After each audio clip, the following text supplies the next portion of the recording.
So this could be the first spin-off that we've done of an episode yet.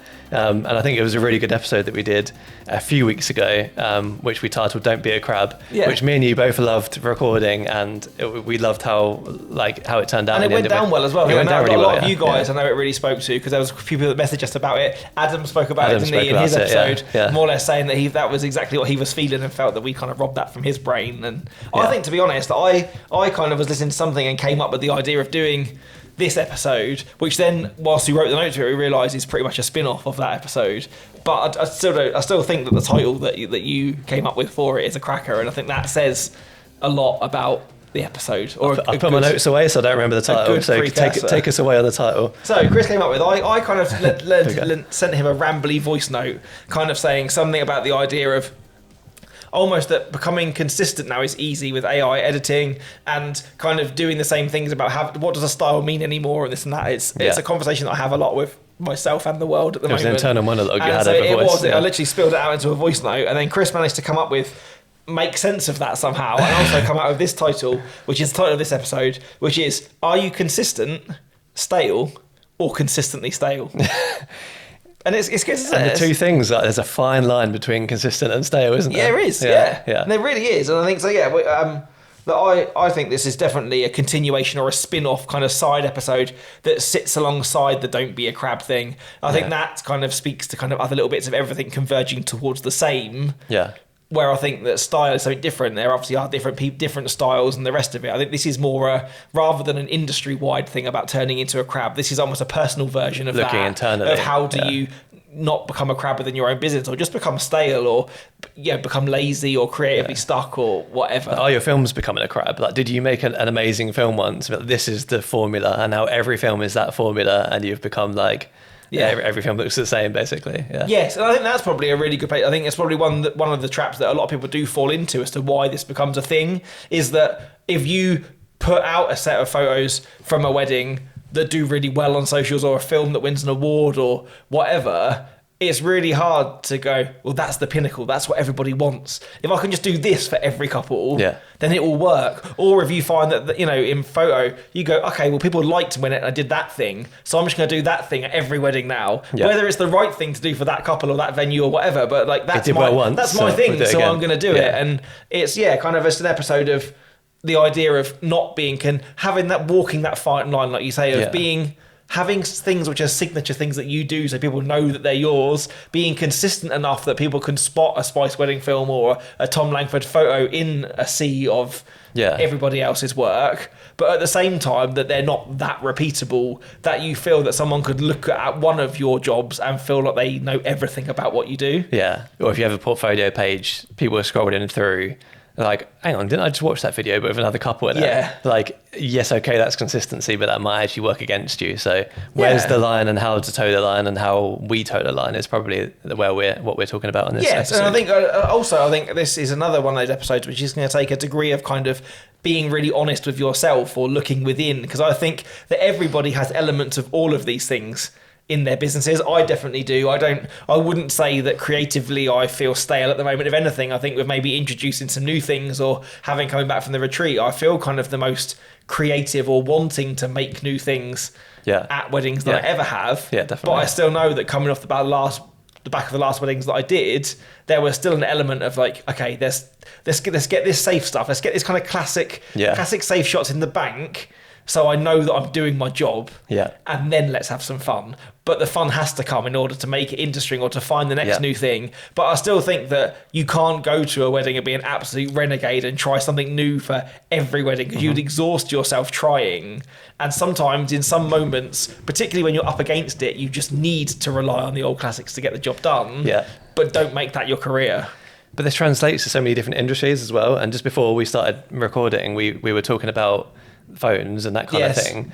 And I know that obviously, like, when you look at Apple and iPhone, a lot of people look at iPhones and be like, well, nothing's changed since the 14. And that's because they've got a certain quality of standard to uphold, that now they feel like they have to nail the basics and add things on very small, otherwise they lose their identity. And I feel like that's the point we get onto, where we're like, okay, I'm making these great films now. I can't really defer from that too much, because then I'll lose my brand identity. But at the same time, I want to keep iterating and adding little bits to it. And I think Apple's a great example of that, isn't it? Because when you see they announce a new product, they kind of do this like silhouette spin, don't they? And you know the outline of an iPhone compared to another phone. It's those rounded corners and the slight bubble from the camera that it separates it from an Android phone or whatever.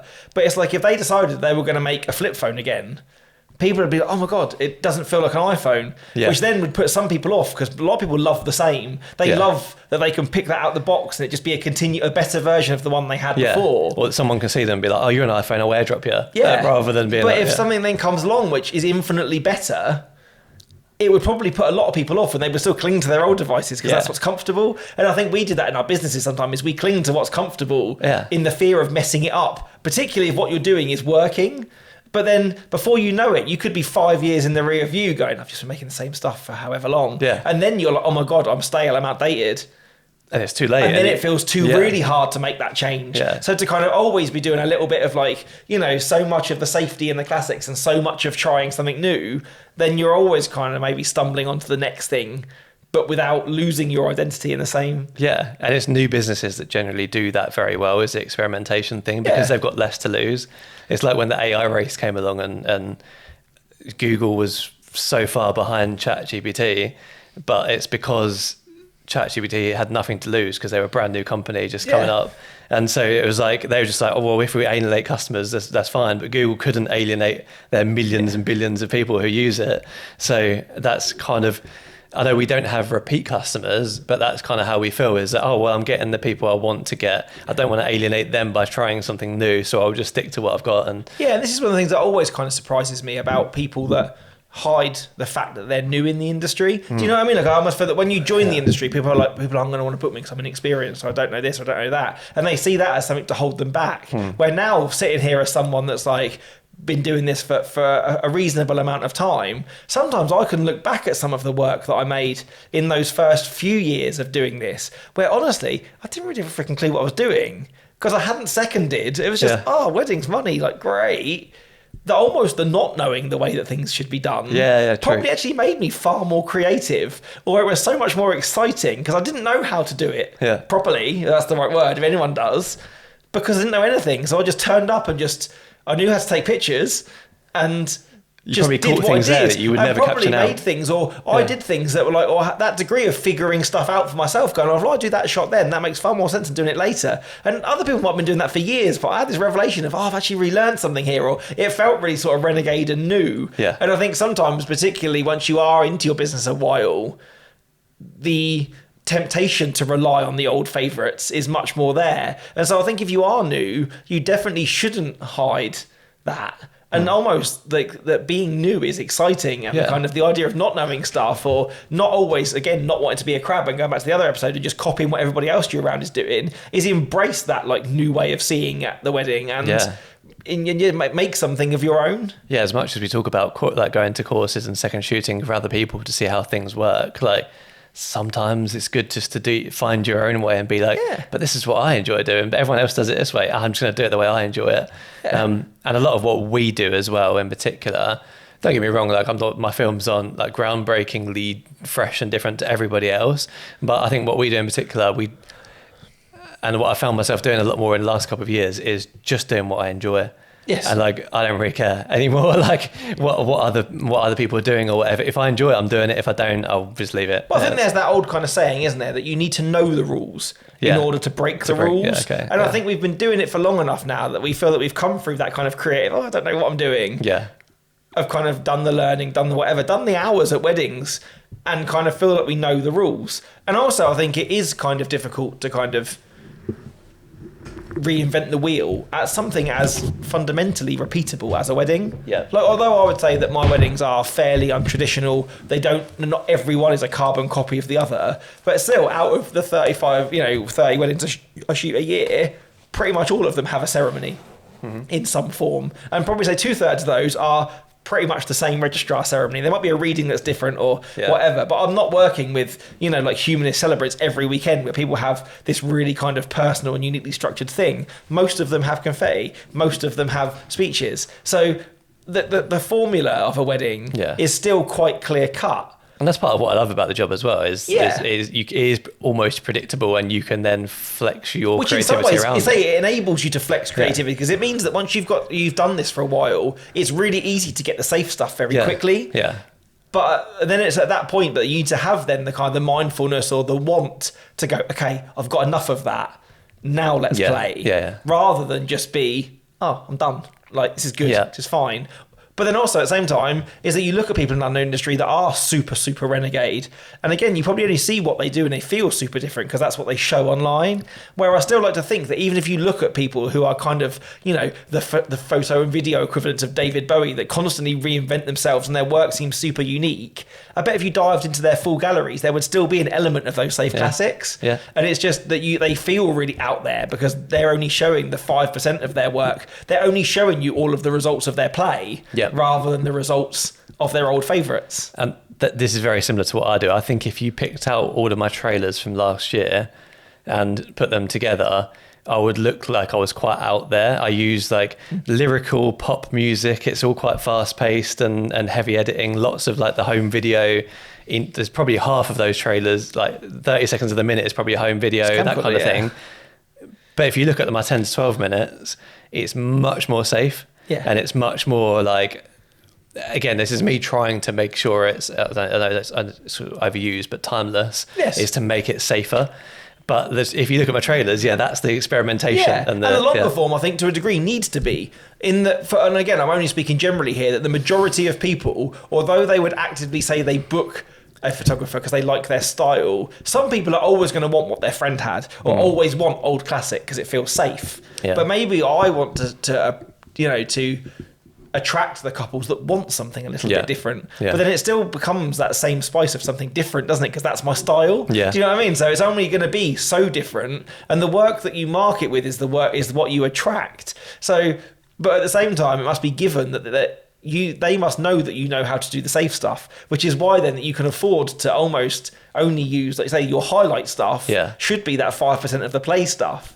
But then I think I still feel, and we've had loads of episodes where we've talked about socials and what you show and the rest of it, that there's still that kind of rationale in your head that if bookings are slow or quiet, go, well, maybe I do need to show a little bit of the safe stuff to prove that I do still do that. Give the people what they want. And then the other 3 are the bits where I'm trying it, where the kind of this episode speaks to, no, you should maybe show more of that stuff. And the safe stuff should be a given. Yeah. Yeah, there's a part of me right now that's, I've got this really lovely clip of a part of the bride reaction and I want to post it on Instagram, but there's a part of me just like, but that's so boring, everyone posts that stuff on Instagram. And I know that's what the people want, like that's what couples want to see, but I just don't want to keep doing the same. I don't want to become a crap. Yes, that's it. You don't want to. How many ways can you reinvent the wheel of a lovely father-bride reaction which to the couple will mean everything, because that's the only father-bride reaction they have for their wedding. But in a sea of a million on Instagram, yours is just another one of them. There's not that certain, again, couple of percent that makes that one sit head and shoulders above all of the others. And maybe it doesn't need to, but I think in terms of someone like yourself and me that are like a decade in now, that have been to, we're into the hundreds, of weddings, that we need, I think, or I think sometimes that little bit of play is as much for me as it is for the couple, is that, yes, I can deliver the safe stuff, but that little bit is what keeps me creatively excited and returning to weddings, that it's not just, I got out of or never wanted to work a 9 to 5 because I didn't want routine and the same.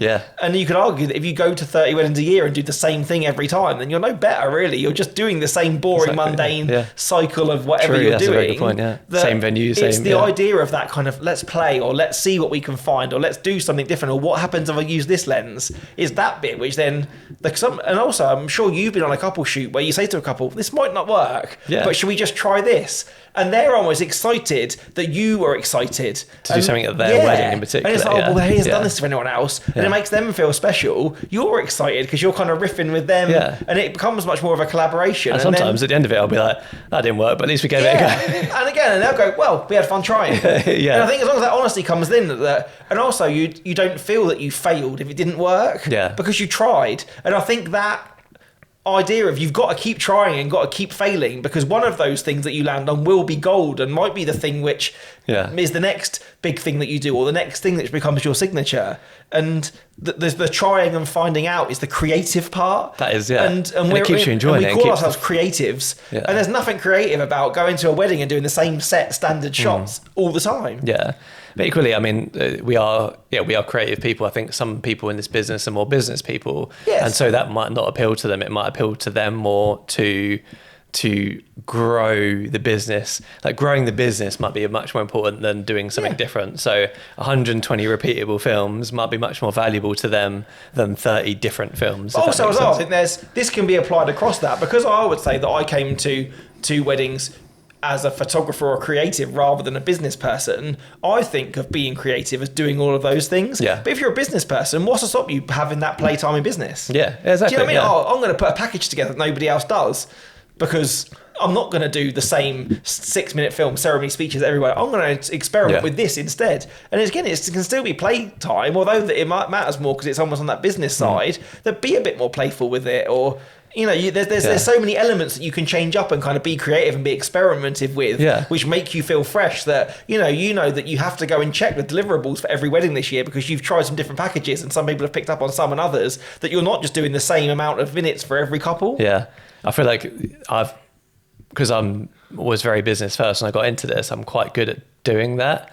Although not necessarily with the packages, like there are things that I just throw in and like, this could be fun, this could be cool. Like, let's just add this in, and I'm not afraid to like add those new things in, like we spoke about in the last episode about my content package, keepsake edit, camcorder. All of these things have been like just things I've gone, let's try this, that sounds fun, let's do that. Yeah, on the face of it as well, it seems quite a scary thing to go, I'm going to experiment with kind of packages. But it's a list on the website. Yeah. Like, it doesn't really cost you anything to put that package together or to show, like, because there's elements of it in probably everything you do. It's just the way it's presented. Yeah. And so why not? Like, I think that's the problem. Again, it harps back to the Don't Be a Crap episode, is I think so many people are kind of confined by what the industry or what everybody else is doing, that, you have to deliver 500 photos and be there for 10 hours, because that's what everybody offers, is a 10-hour package with 500 images, or with you, it's ceremony and speeches as standard and a 6 to 8 minute highlight plus drone plus a second. Like, it's all these things. Yeah. But you don't have to do any of those things. No. Yeah. And there's always going to be couples out there that are actively looking for going, well, this guy's is different. And then you'll stand out for that reason or for whatever reason. And I think you kind of, again, likened it back to this, the first thing you put in your notes about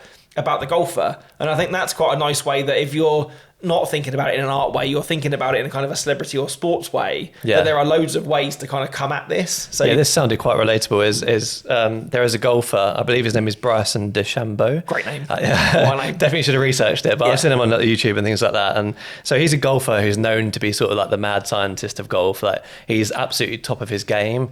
Some of what he does is like frowned upon. He's used a lot of like tech to improve his game and things like that.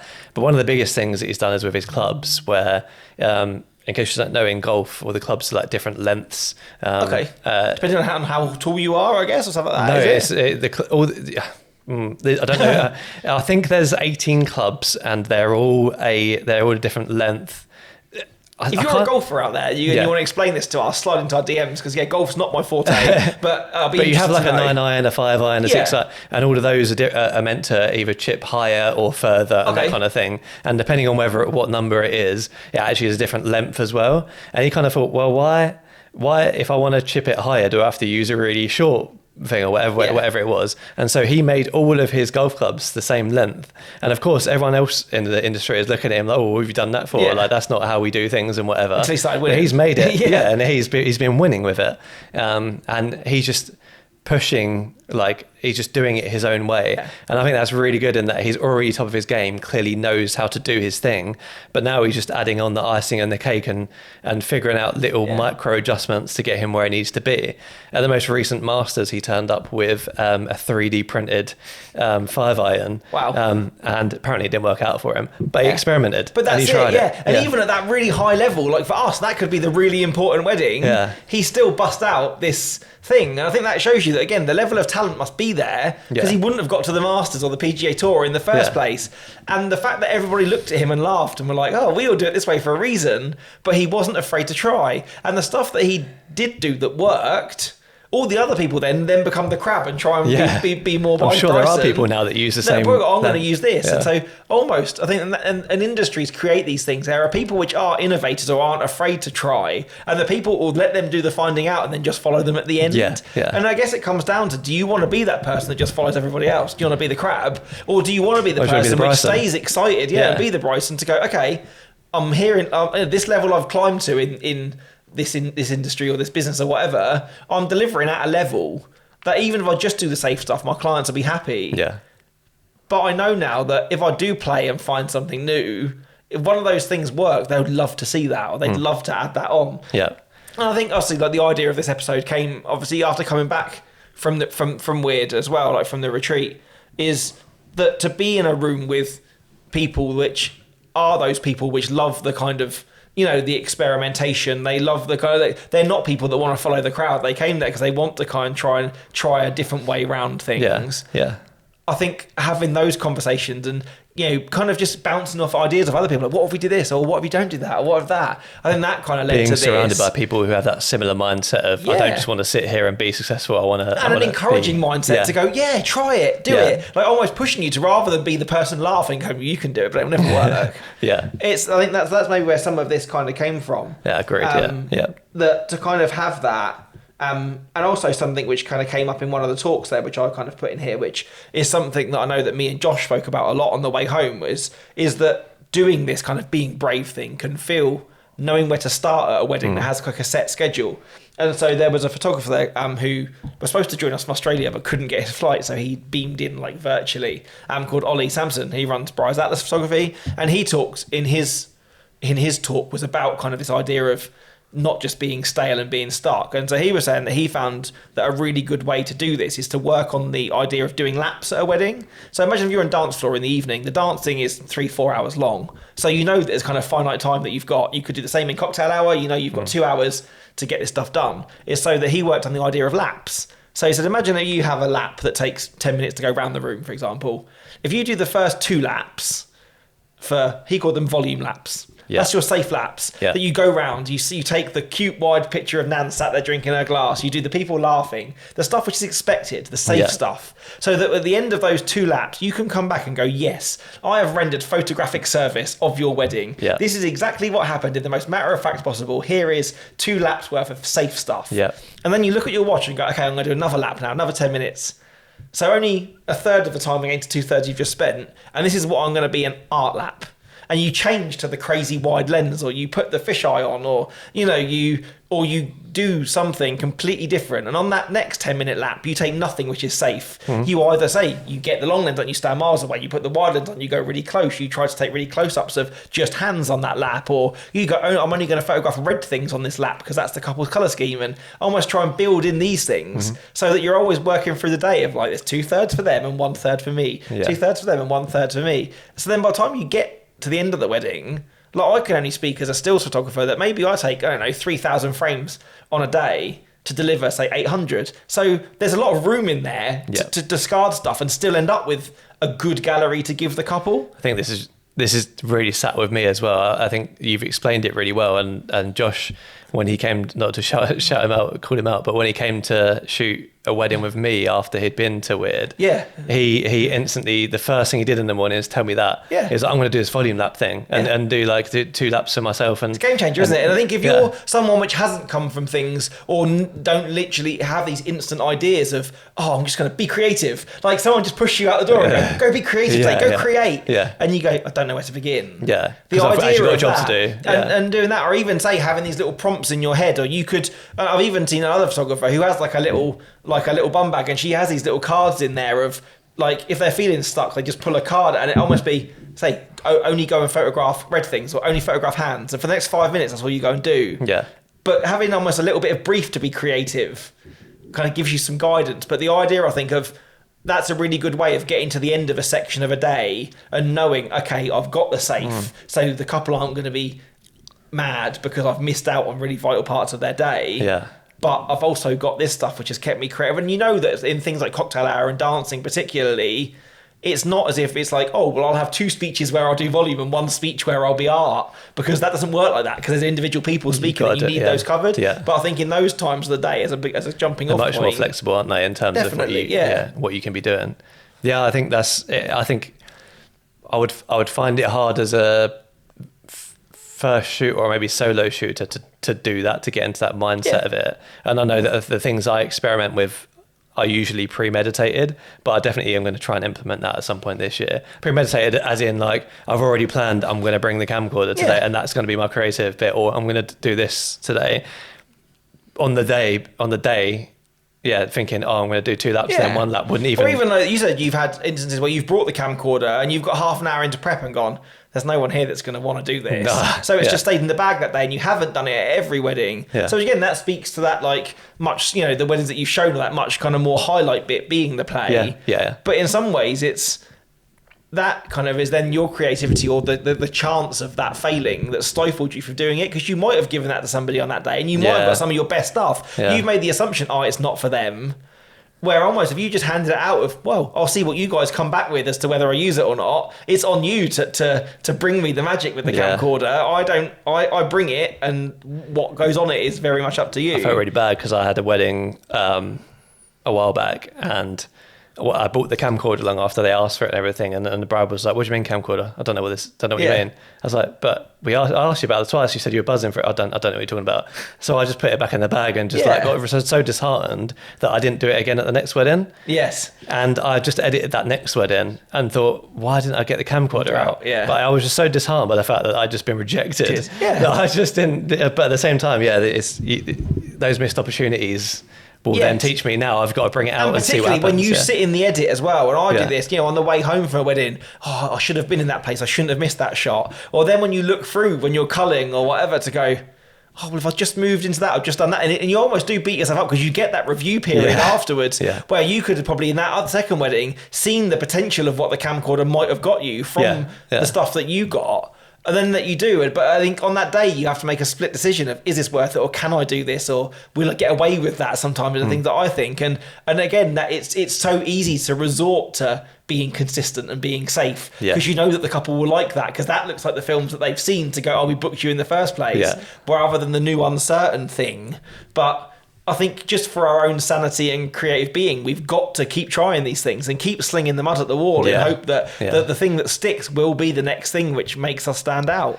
And also, I think maybe a little bit of a toxic British thing, but don't let people tell you it's a gimmick, or that you're doing it for the sake of it, or what you're doing that for. Like, I don't know. I feel like there's this thing in not even in our industry, in our country, or maybe just in culture in general, in Western culture in general, where when people try and push the envelope a little bit, they can become, it either goes really well and everybody loves them, and they like go viral on Instagram or something, or it's like what is he doing that for? It's like, And I think you're always going to have haters, aren't you? And again, I'm gonna kind of say this now, and I've never met the guy, but I've watched his films. Look at Molehill Media. I'm sure that for when he came onto the industry, which I seem that he's taken the last couple of years in video pretty much by storm, like he's come from being sort of nowhere to being really popular. There are a bunch of people that look at his films and go, what the hell is this guy doing?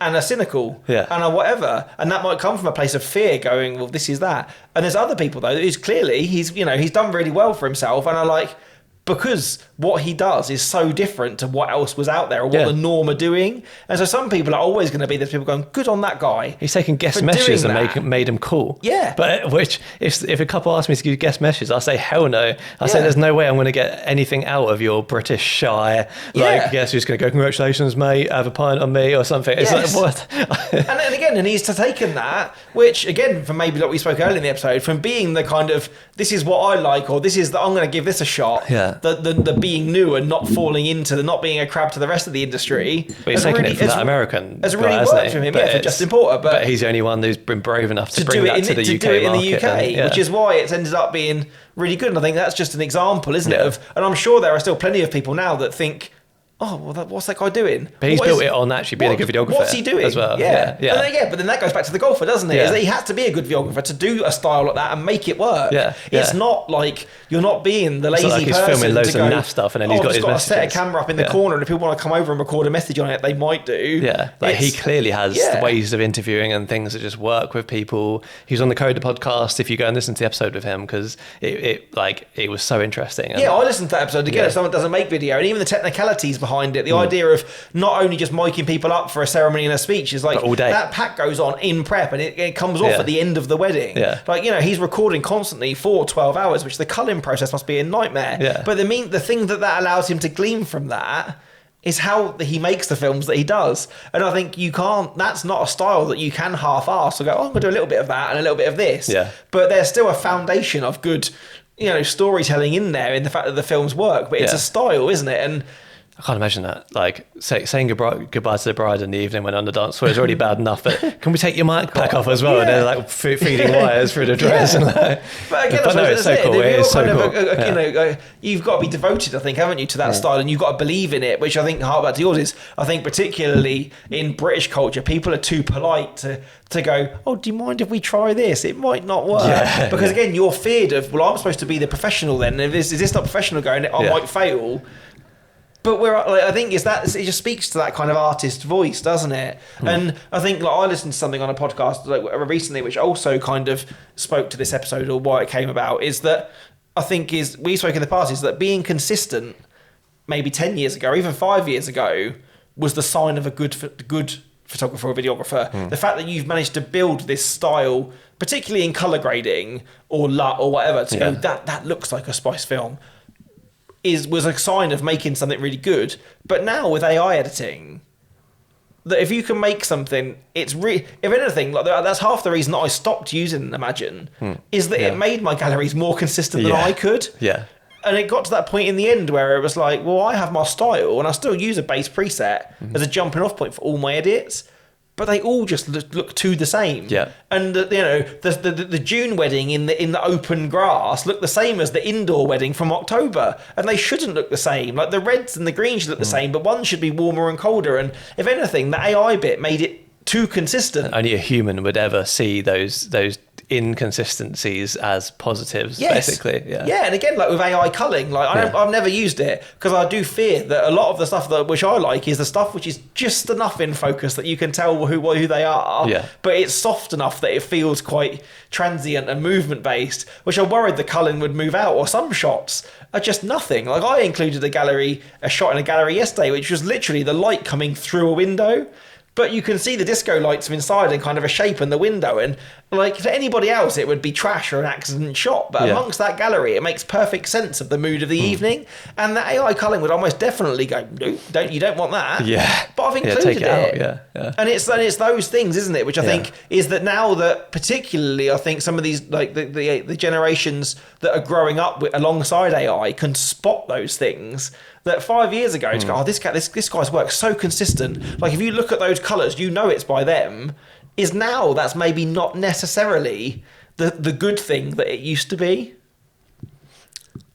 I would maybe argue that I wouldn't notice something like that. Do you think it's maybe because I'm too close to it? Yeah. But I think also the fact that true tone editing is. Like people like true to life colour is coming back this year massively. I've seen a lot of people's edits shift away from muted greens and high colour to much more like unedited or true to life stuff. The rise of analog, I think again is going to make that different because people are still shooting pretty much on the same film stocks. Yeah. So although the style comes into it, there's still going to be that element of those colours still come out of that film, depending on what you do with it, pretty much the same. Yeah. So it's going to be hard to kind of go, oh, well, this is my signature preset. People are definitely bringing it back a little bit, aren't they? From the really highly edited, you'd like to say desaturated greens and warm like browns and things like that. And it's, And again, I even think as well, which make my life a hell of a lot easier if it does, is that in the end, we're going to begin to see the embracing of chaos. Like, unless they're hugely distracting, like the odd fire exit, I think is going to get left in more, or the odd little thing on the floor. Yeah. But I've seen pictures of people, you know, like doing their like reels of editing when they shoot couples on the street, and they've gone out and edited every single piece of chewing gum off the floor and every little stain on the wall. Yeah. So that when you look at that picture, if you hadn't seen them before, you wouldn't have known. But when you look at it and go, oh, that looks so polished, and it's like, it is, because they've taken like every single like crease of cracked concrete and chewing gum off the floor, and so it almost looks to a clinical version of that city, which is nuts. Like, fair play if that's to give you one great image to post online, but if you're having to do that for every image in someone's gallery, that's exhausting. But then in the age of AI, the more clinical something looks, the more AI it looks as well. Exactly that as well. I've definitely seen photos before where I'm like, that's AI, and it's not been, but because it's been so edited. Because someone's edited or refined it. You've refined it so much. They've refined the life or the human element out of it so much. Yeah. And I think that with all that stuff coming back in, I'm not saying that it means you have to rip the rule book up and do different edits any time, because then it'd be impossible to kind of know whether it was yours or not. Yeah. But I think in the past, I think that's been one of the easiest calling cards to kind of to rely on consistency, isn't it? It's, just get that to smash it out. Like, and I don't think maybe that's not, although it saves you time and it's really easy to chuck it through these things, that in terms of style now, that maybe being a little bit more fluent honest with that would help. I do think you're right there about, you know, I think it's a double-edged sword. I think that having a consistent preset that someone can say that as a Spice Wedding Films film is important, but because I think that brand identity is really nice to have. I feel like I've got to a point where my films look slightly different to others, and you can kind of identify me. We spoke off pod, but I don't think it's everything. Like, if you did a New Year's Eve wedding this year, right? Yeah. Like, as your brand isn't built around winter weddings. No. It's built around outdoor weddings in green grass and blue skies in the height of summer. Luckily, it was blue skies and it was an outdoor reception. But still, like in like the midst of December, there's still no way that your base preset would have had to have been dialed back or softened to a degree, surely, that you can't. The light is different, isn't it? So, like when you go to Como, the amount of people that said to you, oh, your colour grade for that Como film was next level. Yeah. You couldn't have used those same colours to a degree, that exact dial-in. Like, you must have had to have turned things up a little bit for the light over there than the light in the UK. I believe for the Como wedding, I had to dial down my preset. Because I try and make everything in the UK look bright and colourful, but everything over there is bright and colourful. So I had to dial down because it was too much. Like radioactive over there. Because again, there's fluency in that, isn't there? And I'm not naive enough to think that AI just stamps a preset on and off it goes. It doesn't. But I think, again, to have that fluid of, again, having a signature style, having something which feels like yours, but you're not brave enough to experiment. Like you said, you put black and white in one of your videos for the first time last year, and someone loved it. Before that, you never did it because you think it felt too cheesy, or it takes away from colour and energy, which is what your films are about. But you made that brave choice, which to somebody else might feel quite normal to go, oh, just chuck some black and white in. Yeah. Where to you, it felt like a big step, didn't it? Yeah. And it felt quite creative to do that. And a couple actually said to me, when they were booking, like, oh, we like the black and white that you spread throughout the films. Yeah. And I was like, that is generally only in like the dance floor stuff or nighttime couples or whatever. But I know, like, we don't care. We just like the fact that you put it in there. It looks really cool. So, and I was like, does it? Okay. Yeah, which cool. Again, then is almost like, this goes back to that idea of like a collaboration, doesn't it? Yeah. Or the fact that somebody's picked up on that subtle change, which for you felt like a really big thing, which to other people go, oh, well, I use black and white all the time. Yeah. So it's not even about, you don't have to come up with the next new thing. You don't have to reinvent the wheel, do you? It's just doing the right thing, or iterate, or playing with something which is new to you, or something, or something which you've been doing the same for ages. Just go, what can I do differently? And mainly because it genuinely fits the couple and the film or the gallery that you're working on. Yeah, there's nothing like buying a new focal length, is there? Like, I hear this in our industry all the time. Like, I went out and bought this random focal length. I don't know what it's going to be like, or this anamorphic lens or whatever it is. But I'm just going to give it a go and see what happens. And like that's like the base level of what we're talking about, I think, is, do you know what? Because a new focal length will encourage you to do different things. The 50mm is definitely my go-to prime, and I can shoot anything with a 50mm, but I'd probably have go-tos with the 50, like go-to framing, go-to, and if I shot every film this year with a 50mm, it'd look exactly the same. But something I don't often shoot with now is maybe like I don't shoot wide much. So if someone gave me a 20mm and said, like, try and make some stuff with this, I'd really struggle. But if you push yourself to try... Which is odd, because you're on the face of it, you say, oh, my films are very much me in them and about fun. Well, with a 20mm, you'd have to be a lot closer, which you think then you'd have to bring the fun to the couple even more. Yeah. But then feels more difficult, because at the moment you do it from a safe distance, or you know, and I found this, like I've spent the last 3-4 years being strictly 35-85 pretty much for the whole day, and I said to you, didn't I, at the start of the year, I'm beginning to feel that I want a bit more of the environment in my shots. So for the first 2 weddings of the year, I ditched off the 85 until speeches and used the 55, and my feet didn't know where they were. The amount of times I pulled that second camera up knowing that if I was on that spot on an 85, I'd have the frame I wanted, just due to muscle memory. It made me think and work so much harder. And yes, I did get some more of the environment in the shots. I realised how much I love the fall off on that 55. But at certain times I was like, oh crap, I'm definitely in the wrong place. I need to be nearer. So for those days, the couple still got a great result.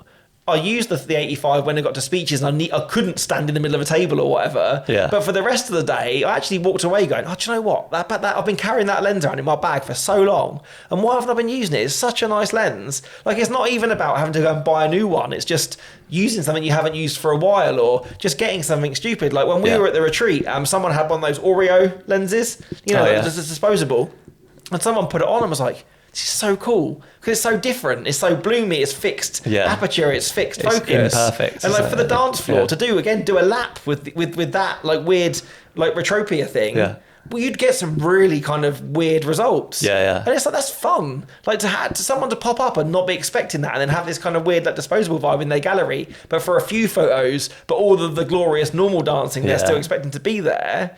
You've not have to sell them on everything at once, have you? But that a little bit of that, and just say the idea of a little bit of something new, and you haven't had to break up your work to do that. All you've had to do is just give it a go. If it didn't work out, don't put it in. Leave it at that. Like when you found the camcorder, like you had to then find a way to include that into your edits. If you kind of get a flow of, this is normally kind of the structure of my edits go together, then you're like, oh wait, I need to now kind of pull out of that story and put a different aspect ratio in, a different kind of quality scale, a different format of footage. But now over the year of you doing it, you've built it in, and it feels like it's always been there. That came so naturally as well. And I think it's because of what I mentioned in the last episode about sometimes you have a really long clip that you want to put in a wedding film and you can't, because it's like you've given them a 6-minute film. If you want to put that 30-second dad reaction in, you're wasting that time and you're taking them out of the action. But something about putting the home video stuff in, or I don't know, it came really naturally. And I remember coming back from the first wedding that I did it with, and just being absolutely buzzing, because everyone at that wedding was like, this is cool, is this yours? Yeah, this is really, I love this. And then the footage I got back was amazing. And then I edited it in and was watching it back, and like, so, some people had done messages to the camera, some people interviewed the bride and groom on what their favourite parts of the day were. And because they were like drunk, they were like messing it up. Like, oh, it's actually this ice cream. I mean, sorry, it's marrying it. And it's like, I'm just like, that's so good. And for some reason, I think because of my style, it fit in perfectly. Because it wasn't forcing anything. It literally it made sense to have it there. It was like it was always there. But even hearing about the way that like you're talking about it, that excitement peaks when you talk about the camcorder and what it's done for your work, in the way that other stuff doesn't, because you've been doing it for so long, or to have this idea and it play out exactly how you wanted it to. I think that's the prime example of why we do this, isn't it? Like, if you want a boring life, again, I said, if you want to go back to the 9-to-5 equivalent of doing weddings, and you turn up and you find a style that works for you, an edit that works for you, and you do just repeat that over every wedding. Find a barn that will recommend you for 30 weddings and do those. And go to the same place and be the most repeatable, consistent thing. And I think there's a model to that. There's which is why some people thrive in being the recommended supplier at this place, and love it when that venue churns them out to all of their couples, and they're at that venue more than anywhere else all summer. Because again, it's really easy to turn up and go, oh, I know the best places at this venue because I'm here all the time. Some couples love the repeatable and they love what's safe, and then other people, like, I couldn't get to that point and be doing that. Like, I need elements of kind of familiarity, but to be only shoot at 2 weddings venues all year, it would suck the life out of me. Again, the way that people always say, "Oh, I love to go somewhere new," because you see it for the first time on the day. Yeah. That's a creative choice. Exactly. That's not being stale. Yeah. For the fact that you choose to drive 3 hours down the road when there are loads of better or nice, just as nice wedding venues 20 minutes from your house, means you do that because you meet new people and go to new places and get inspired. Yeah. And I think that's the kind of the premise of this whole episode, isn't it? Yeah. Is that I'm not saying that if anybody wants to do that, and there's definitely elements of our businesses where you need to rely on the safe, but I think in that kind of mind of not wanting to be in a crab and keeping this job exciting and also just doing something different, like those things will make you stand out or just be like kind of the person that you kind of want to be and enjoy the job more as well, like you say, and not become like the escape from the 9 to 5 and working for yourself means you can do what you want. So and also I think the people that get the biggest followings online, which then the people flock towards like the crab, it's because they do something different. Like nobody follows someone because goes, "Oh, you're just a really safe, solid photographer, mate." But look at the geezer online. I'm going to follow you. There's a guy who's like a wedding planner or something, and all these. I keep seeing. Does he do like he's going to mug off one thing at a wedding? One thing that people do at their weddings every single day until he gets this many followers or something. Oh, maybe I have seen that. Yes. Yeah. And that stuff keeps getting shared with me, and I just find it so annoying. I'm like, why are you like? Like it's just rage bait though, isn't it though? Yeah, why are you getting, he's a wedding planner, he's coming on like, this colour scheme, why do people use this colour scheme? And like, I personally hate it, but I think it's great that like, I can objectively say that it's great that he's trying something new in being an honest wedding planner. He will tell you, no, that's a shit idea. And it gains traction, doesn't it? Yeah. But it gains traction, and then again, you look at, like we spoke about this like with Adam, people look at his stuff and go, I'm going to do that because it's done really well for him. I'm going to look at Josh Huggett and I'm going to buy an Insta360 because they want this. It's like, well, find your own way into that. You don't just need to be another Insta360 person or do whatever you are. Like, you need to find something which works for you and makes you as excited as you do when you talk about the camcorder, because then it makes it so much easier to do that stuff because it's fun to do. And whether it's to do a post, but all the people that go, have you seen this person online? A lot of the people that have the biggest followings are because they do something different. They don't just do the same stuff. And then people try to emulate them and it waters down whatever. But people always know they're the first, or they're the person that did that first, or they're the person that sees that way. And a lot of time they see that way because that's genuinely how they see the world.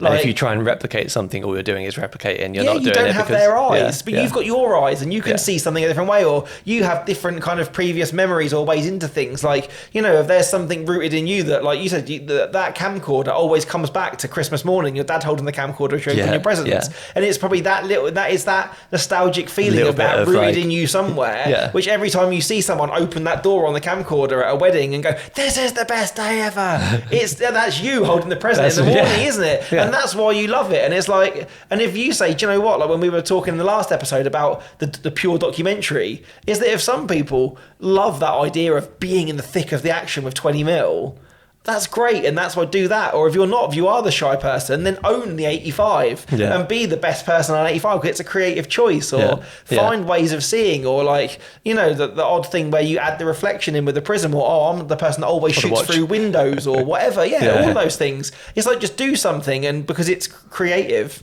Like you don't have to do it for standing out's sake. Just do it. And again, there's probably 6 things that I've tried which have failed and just won't go in the galleries, but you tried and that it's a terrible idea, so don't do it again next time. And that's how you grow, isn't it? Trial and error, basically. You know that you've got your base level, like you've got your biscuit base made. All you're doing is experimenting with the topping on top. That's it. That's it. And whatever the icing on top is that new flavour might be the next best thing. Exactly. One of the things I've recently done, and I've died on this hill on this podcast before, where I've said about lighting the dance floor. And like I always say, like, I love lighting the dance floor because I'm a big advocate for it, because you can actually see people, you're not just getting silhouettes, you're not relying on crappy DJ lights or whatever.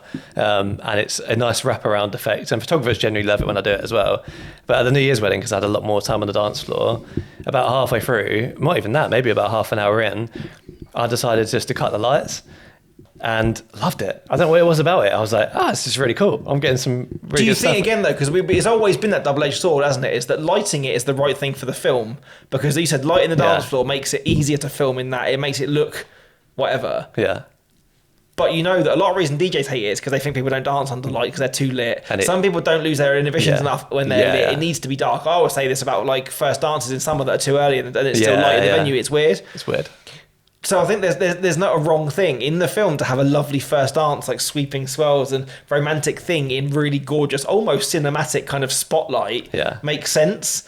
But like no one's doing the worm, are they? And chugging shots on the dance floor in bright white light. So again, it's not even that creative thing is wrong. It's just channeling it to go, okay, I only need these for the first dance, and then it's something else. So it's not. If you look at later in the evening and go, oh, my dance floors have failed because I have to use the lights. They don't. Yeah. Like it has to be something else. Or like when we were looking through the full galleries of the weddings. When we did on the crit day with each other, and I showed you some dance floor stuff, which was ambient really, because we was in a marquee and the band's lights were so bright that they were so strong in colour. Yeah. That I was like, if I flash on this stuff, it's going to kill any of the atmosphere that's in it. Yeah. So a lot of it technically was really messy, really high ISO, shot wide open on a slow shutter. Yeah. But the soul of that dance floor was in all of those dance floor shots. So like, there wasn't anything much safe about those. So I had one camera ambient, one with the flash. There are a few littered through, but the stuff which is the best stuff is the stuff when you take the chance. And a lot of venues, you couldn't do that because the DJ lights wouldn't be strong enough. You need to use the flash, or you need to give it some kind of, drag the shutter to get any sort of movement or make the dance floor look fuller or whatever. But in that wedding, it worked. And I think that goes back to an even older episode about reading the room, doesn't it? Yeah. And as long as you have, you read the room and make creative decisions based on the couple on whose day you're working on, as well as not wanting to just do what everybody else does and be a crab. That kind of lends you figuring out what they back want to this, isn't it? Yeah. Is that again? Do you want to be the consistent wedding photographer and just be safe and keep doing the same thing, or do you want to be stale and just do this forevermore? And you might as well be at a 9 to 5. It's that nobody asked for this thing, isn't it? It's like, oh, I've got this great idea, and it's like, it's a great idea, but no one would care. It's like, you know what I mean? No one would want this. But at the same time, no one will care if you try either. Yeah, exactly. I think it's that. It's like you could say, yes, that couple it might not land with because they just don't care. They just want a safe couple. But someone else would go, oh, actually, should we go and do this? Like, it's like you had a wedding, didn't you? Again, it might have even been that New Year's Eve one where you talk about there wasn't a sunset because it was so early in the day. Yeah. But you said to the couple, oh, do you fancy coming out for some night stuff? Which maybe in the previous time you wouldn't have done. But you felt, okay, well, we've got all this time because I'm staying till the end anyway. Yeah, we've got this time to fill this stuff. So you brought the video light out and you did whatever. Yeah. And it's so far out of the wheelhouse and everything, of what you would normally shoot if you stuck to your classic Spice Wedding Films template, because there was no sun and champagne to run into, it wouldn't have worked. Yeah. But in the end, it ended up with something which is kind of a tangent of your style, which actually then did work. It looked really good, and really was unique to that wedding. So then they feel great, and we got this. I think once I've polished the highlights for that, that's going to be the first winter film I've shown in a very long time. I'm definitely going to post it because it's like it is a perfect mix between like. There's some really nice real moments in there with like Nan and like the kids and that, which they've given me permission to post.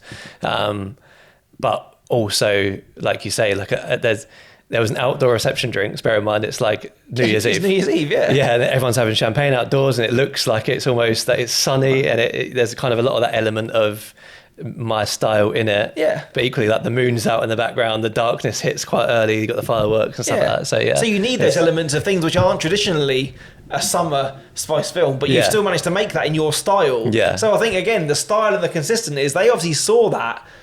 You're saying it was the first winter film you've shown in a while, even though they were booking a New Year's Eve wedding. The chances are the films they looked at of yours when they booked you were summer.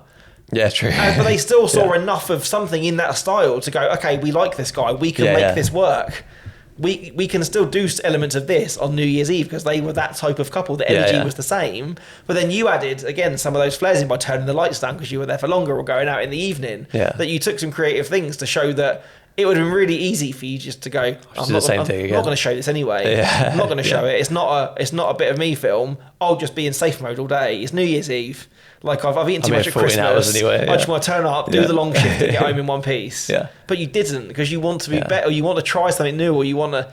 But a lot of the new things that we've tried, and it came. I don't know whether we spoke about this. I'm losing track of when we spoke about it. But with our styles, I've added home video. You've added film. Yeah. And I feel like your style has always been a little bit film.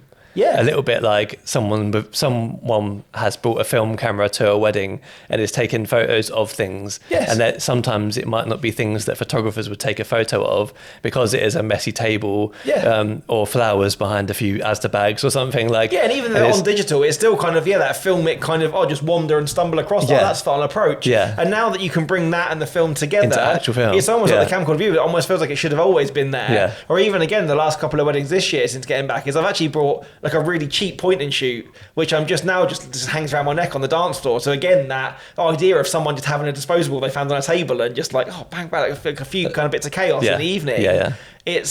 I can still leave my proper work cameras, the consistent cameras, set up to how I normally shoot dance floors, and then the point and shoot is almost going to become the art. I wonder if that's the next thing for you. The point and shoot. I think it might be. Yeah.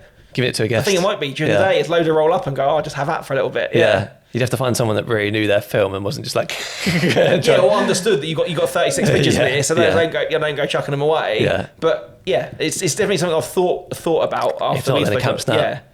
Yes, but I think that's how they've come to be as well, isn't it? I know people that are using those as almost like selling the Camp Snap as kind of like a disposable thing. But whether again they're just delivering that as a different entity to go, it's like a photo booth thing, or they're genuinely lacing that stuff into the gallery throughout the gallery. That's what I would like to see. Is that stuff, really or even just someone having their phone around the neck, because they do for BTS, to almost just snap some phone stuff and see how people react differently as to when you just ping stuff like content creator style on the phone. If you then could manage to do something with that and then lace that into the gallery, would that aspect ratio of it all being probably portrait and long and thin change a gallery again? And that's just me just cool, thinking on my head as we're going, and it's getting yourself in your mindset into that. Well, what can I play with? Because if you look at fun it, like there's this advert that's on at the moment. I'm not sure if it's for like a dog food company, I think. And somewhere in the middle of the advert, it shows loads of vertical videos like popping up and over the top of each other and that kind of thing. And I'm thinking 10 years ago, you would never see any advert or TV media show vertical video. But now on the news, they show vertical video on adverts. And it looks, I don't know if this is like just made to look like it, but it looks like user submitted vertical video of their dogs enjoying the dog food. And I'm just thinking, as you said that, imagine all the guests uploaded their phone videos to some sort of delivery system. I could download it all and integrate their guest phone videos almost into like it. You said, the way that you put the camcorder in, almost some vertical bits pop up with almost like the WhatsApp noise over the top. So you kind of feel like, this is what happened while you were away having portraits of us. Things and, you're like, bop, bop, bop. Yeah, and again, it's just, and even really the fact that we've just had this conversation and we've come up with those ideas. Go and do this to your own weddings when you're editing through them or you're on the day. Just kind of think, I know I'm at work, but just have a bit of playtime. I urge you, again, the Ollie Sampson thing with the app, with the laps. That's a really good way to start. I'm sure everybody has found time within a wedding to go, I've got time, I've got 10 minutes now. And rather than go and sit in your car and eat a protein bar, go and do a fun lap instead. If you're at a wedding and you're having a great time, you think, I should finish now. Just spend that extra 15, 20 minutes if the dance floor's good to just go and shoot something purely because you can. Do something very different. And if it doesn't matter, if it fails, it doesn't matter. And hopefully you'll have fun doing it. And it'll just make you that little bit more kind of spark or excited the next time you go, or it might unlock the next great idea or just prevent you from just becoming consistently stale. Perfect. What a way to round that up. I think, it's inspired me having this chat as well. Good. I think, even though I feel like we do add little bits here and there, and we always discuss adding new things and trying new things, and the aim of this was to sort of clarify those things, what's consistent, what's stale, and that kind of thing. It's also made me think, maybe I could be going further with it and try. I feel like the Don't Be a Crab episode was the perfect analysis of how we feel the world is going, and this is kind of the action to not do that, or not become, which is why it's been a good spin-off episode. The crab of yourself, or of your previous self, maybe. Also, don't add to the problem. We've all diagnosed that the being a crab thing is definitely an issue within our industry.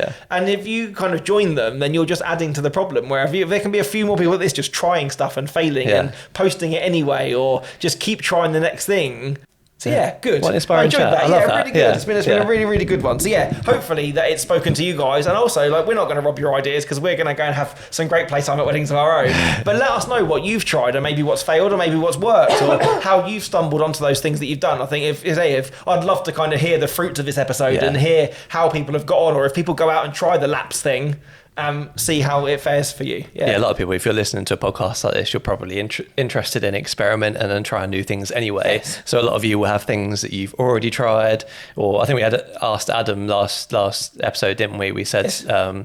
Before, like the TikTok thing, was there other things that you tried before that? Didn't tell us what they were though, did it? That's it. No. Well, yeah, you might not want to tell everyone all of your failures, but it's important to have them. So Yes, so there's it. You learn far more from your failures than you ever do from your successes. So yeah, keep failing. Thanks for watching.